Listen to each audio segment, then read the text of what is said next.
What's up, y'all? If you aren't aware already, I've been recording YouTube videos and podcast episodes all in one go on Twitch on Fridays. I've actually invited Ali Spittel onto the podcast and YouTube channel to chat about making developer content in 2021. Ali's actually has a prolific background, lots of content written on dev.to as well as on her own blog. Actually, one of the videos I made on this channel, it actually took off a bit. A lot of people have really engaged it on Reddit and Twitter and maybe Facebook, but a couple of Slack channels as well. And it's kind of sparked a lot of conversation about developer content, developer relations, and what it looks like today. And with Ali being a developer advocate at AWS Amplify, I thought it would be really awesome to have her perspective on, because she's been making content for so long and recently jumped into the live streaming and Clubhouse and Twitter Spaces and just sort of trying a lot of new things out. So want to get her perspective. So this conversation is me chatting with her and her sharing her story. And if you are a developer looking to make content, or a developer looking to become an advocate or work for a company and create content, I think this is definitely the video for you. But before we jump into this conversation, I just want to mention that if you wanted to hear Ali's story of how she became a developer and eventually developer relations, I interview her on the podcast, This Developing Story. You can find it here. And if you want some quick tips on what platforms and ways to create content, I did another video over here. So now that I mentioned that, you can watch this video. I feel like there's a shift in, as we're not doing DevRel at conferences, because that was the bread and butter. We're doing meetups. That was the bread and butter for most DevRel. It's like you have your meetup, people show up once a month, you churn it, get more speakers, you have another opportunity to speak and share about features. And at this point, that's gone. So now you have to figure out what your new meetup is. And actually, the Amplify team has been trying quite a few different things. I've seen Nader do Clubhouse. He's been all over that. You just did a Twitter space today. You have YouTube. Like, what are these sort of, like, what does DevRel look like today for you? Yeah. I think that's such a good conversation. So 2019, I actually didn't have an apartment. I pretty much just lived at conferences, because they'll pay for, or your work will pay for a hotel room or whatever. And so I was doing so many gigs that I just didn't even need a place to live, because I was living at conferences. And so it was a huge shift in 2020 to go from that to fully remote and not doing anything live at all. So I think personally that we have such a larger reach in a lot of ways doing online asynchronous type content. And so I hope that stays around. I still do speaking events, but I'm trying to taper off of it a little bit and do, maybe one event a week instead of, in a lot of ways, doing an event like a Twitter space. I can reach more people with a lot less work to me, or the content repurposing is so real as well. You hinted at this, but being able to write a blog post, create a YouTube video off of it, create a workshop off of it, give feedback to the docs team based off of it, just repurposing all this stuff and having this kind of flywheel of content, I think is so nice, because you can be so much more productive with less upfront work needed. So speaking events, still part of the job, but maybe a little bit less than what I used to do. And then I've been loving Twitter Spaces, and I think this is a conversation we'll have in a little bit, but something about streaming and YouTube and podcasting is that you need a lot of gear. You need the fancy setup, or at least people will complain if you don't. People, again, on the internet can be really annoying. And so you kind of need that fancy setup if people aren't going to complain about it. And so something like Twitter Spaces, you can only do it on your phone. And so everybody's on the same playing ground.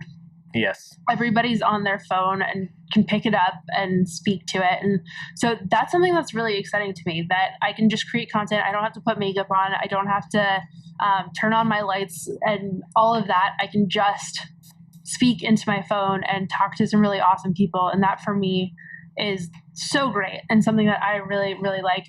Playing with YouTube, playing with Twitch streams. I do the AWS Twitch every other week or so, which is fun as well. But then it's a lot of internal stuff too. And that's the point that you don't see as much for developer advocates is we're in, or at least I'm in product meetings pretty much nonstop for trying to influence what we're going to do in the future. What are developers asking for? What do I want to see as a developer? What would be cool for us to add? The term flywheel, That is something that it kind of really clarifies on what I've been doing this entire year. It's back before when I was traveling, I learned this from Ben Elequidu, so Ben MVP on GitHub and Twitter. I asked him basically just flat out, I was like, how do you get accepted to so many conferences? Like, what's your trick?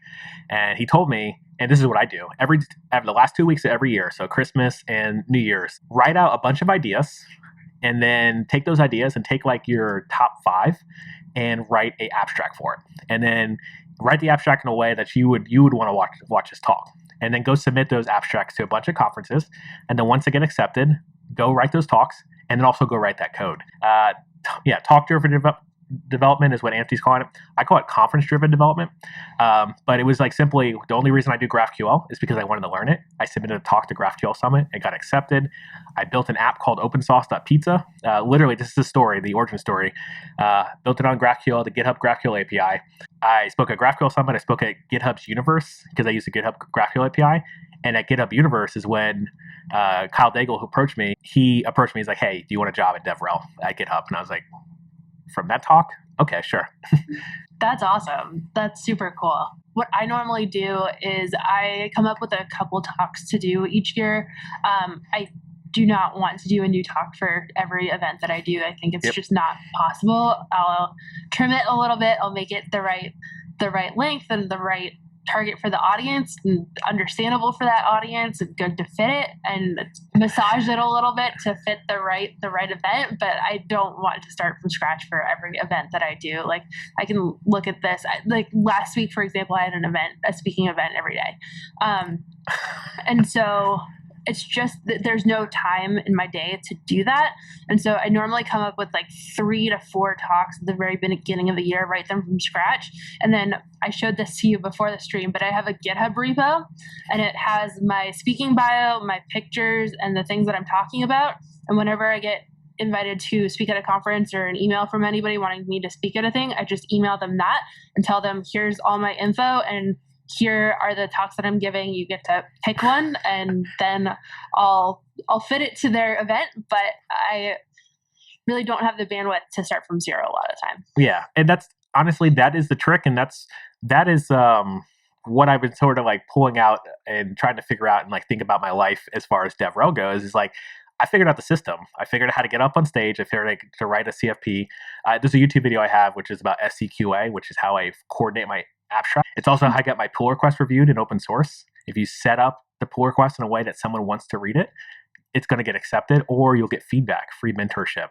But we know there's a game to be played. We know there's a system in DevRel. Like we've exposed it on this call, on this stream live. But I also want to talk about something you brought up, the sort of your love of Twitter Spaces and sort of like the constraints of only being on the phone. So I mentioned how much I love your YouTube channel, and I've actually seen it evolve. I remember it distinctly. I actually commented on a YouTube video where you had a ring light. You had tweeted, hey, I got a new ring light. And I was like, oh, wow, that looks great. And at the time, I didn't have these fancy lights that I have right now. I was like, wow, I should probably consider my lighting. So I commented, like, oh, great, it looks great. Then I bought a light, and now I bought a light, but also looked at a bazillion YouTube videos about lighting. And then I was good. And I'm like, oh yeah, cool. And I progressed, eventually got to where I have this, I always do this pizza light. I never know which mirror I'm looking at. I don't know. I think one of the most difficult parts of being a developer advocate is that you have to be a software engineer. A lot of times a relatively senior software engineer too, to be able to describe what you know to somebody else.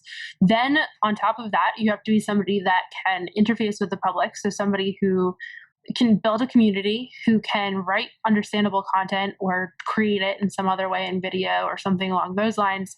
So you have to teach on top of being a software engineer. And then from there, you also need to be an AV geek to an extent as well. And that's the part that I don't have. And I'll be super, super blunt about that. Like the whole world of video and audio and editing, I hate it, and it totally confuses me and stresses me out. And I've had like major panic attacks about people being angry at me about my AV setup on YouTube videos. And there's just so much to juggle. And so something like Twitter Spaces, where you can really just open up your phone, teach something that you know, talk to some people that you enjoy talking with, without the pressure of being on video the whole time, without having to worry about your lighting setup, which I don't know. I guess I have that one figured out. But whether your camera works and whether your mic sounds correct. It's unfortunate that you get the backlash on having audio quality or lighting quality, and that's not up to par of other YouTube channels. Because I think a lot of people just don't understand that, like, it's a story, it's a journey, it's not an experience. Yeah. So like doing YouTube content, doing blog content, it's about the journey, and it's not about. I always push back on folks, and like I have grown tough skin being on the internet as well. Like I definitely feel for women on the internet, because like there's a different attack that happens as opposed to being black on the internet, and like that's just my perspective. Maybe I'm right or wrong on it, but what I'm getting at is like I've got the tough skin to be able to be snarky, but also I've learned being a face of a company, I can't be snarky. Yeah. In certain situations, sometimes I have to swallow my pride and like mute and move on, or block and move on. But on the note about sort of like the having a poor audio setup, but also want to do YouTube content, I wanted to share this, and this is something that I went on a deep dive. Are you familiar with Mr. Beast? I don't think so, no. So this guy's got 55 million subscribers. This is one of his videos from 2016, so we're only talking 5 years ago. If you note that he's actually holding his phone for the entire video, it's pretty insane. But he has this whole saying, because if you look at any of his new videos, they're basically 36 million, 64 million. Like he's kind of built a channel on the sense of like, now everybody wants to watch him now, but no one remembers where he came from because no one knew who he was before. So I'm doing a lot of deep diving on a lot of tech content, and I've also did deep dive on his content. I guess the saying he's done, that he also says, you've got to make 100 bad videos before you make a good one. So folks who are okay with making bad content up front, it's leveling the playing field, but also for folks who like, there's a video that I created on Next.js. It was like my first technical tutorial in a very long time, and I got a little overly excited about doing YouTube content back in October. So I did way too much research on YouTube content, where I was learning about call to actions and doing like the like and subscribe stuff, and then also making it over 10 minutes long because of monetization.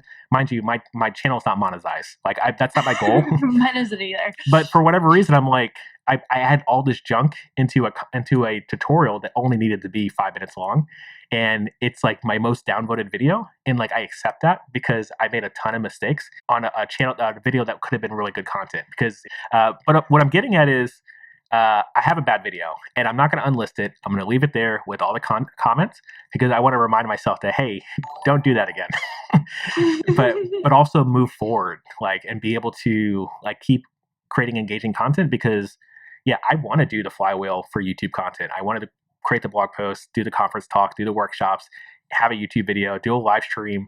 Like all my live streams are basically me doing my day job. So whenever I have to do an example, I do a live stream. I'll live code and be like, oh, let me build this GitHub action that compresses images with this tool. Mind you, like that's going to be the focus of my entire GitHub universe talk. So like I'm just doing live in front of people, learning in public. And it's not for everybody, but like if you can figure out how to sort of like receive the criticism, and like I'm not talking to you specifically, but maybe everybody in the chat who hasn't started, but like receive the criticism, move forward. Like I didn't unlist my video, but like if you have to unlist a video, make it private, like it's also an option. I got a bunch of crappy songs that I have in my YouTube account that no one can see right now.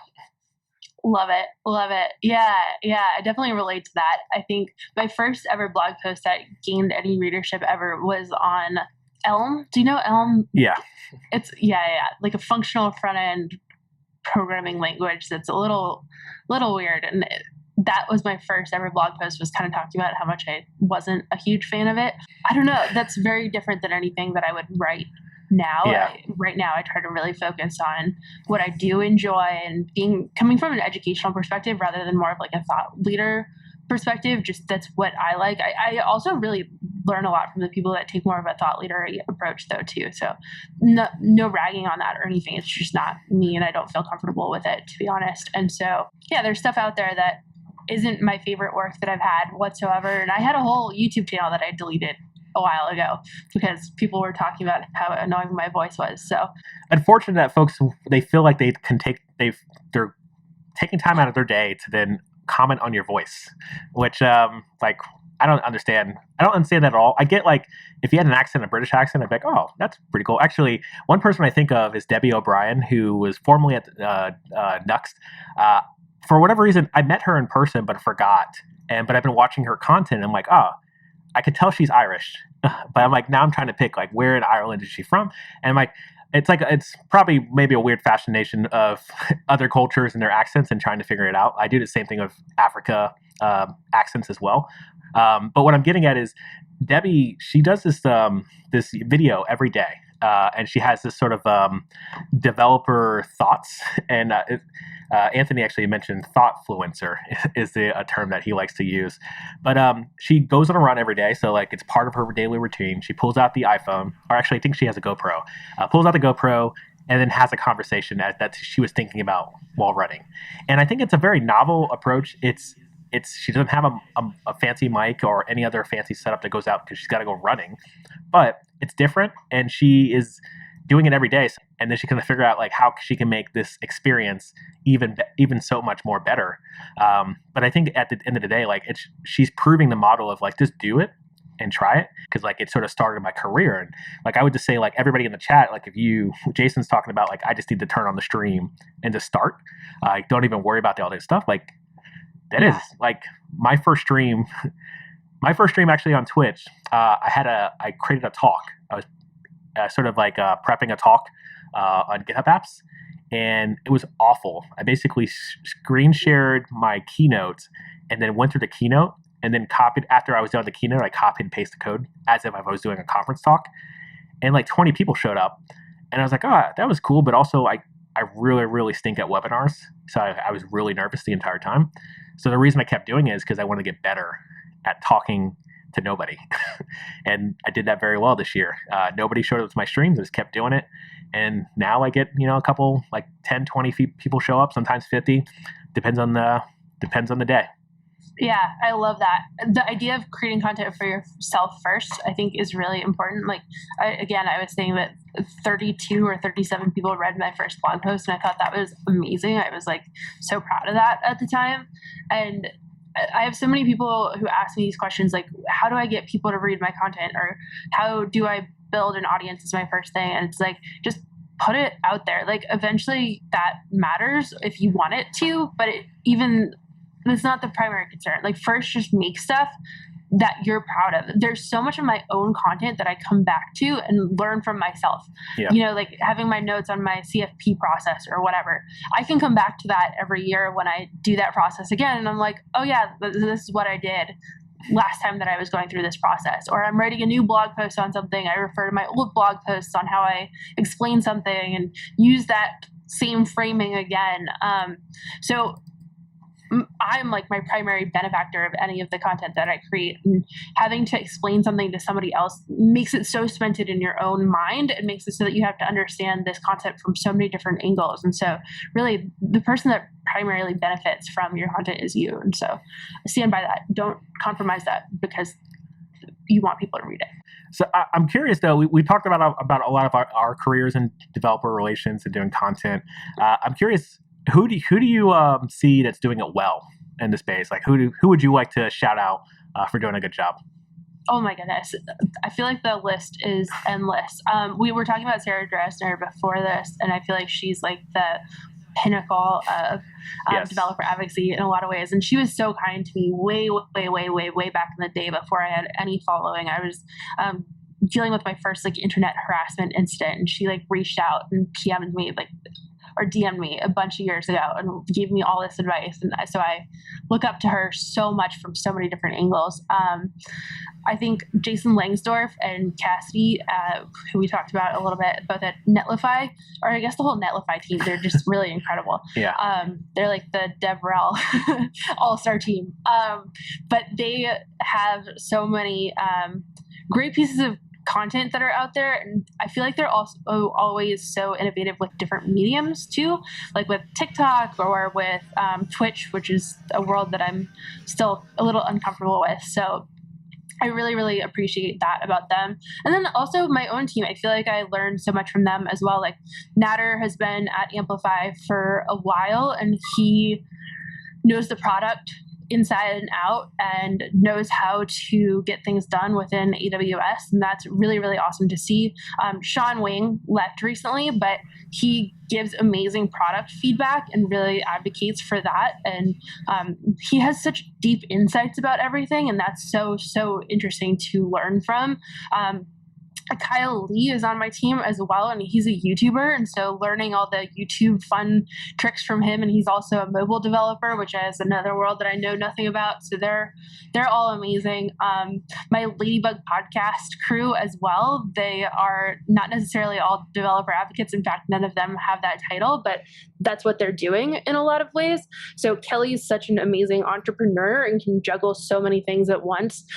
Emma is such a clear communicator and so great at building a community that's really genuine and living her life publicly. And so I think that's really, really incredible. Sydney, who's our new co-host, I really enjoy how she makes such fun content, and it's so engaging, and she's so willing to put herself out there. And I think that's really cool as well, because it's not just the code that she talks about. She has a really great YouTube video or YouTube channel, and it's a lot about her experiences rather than code experiences. And Nice. I'm personally way more comfortable putting my code out there than myself. And so I really admire that about her.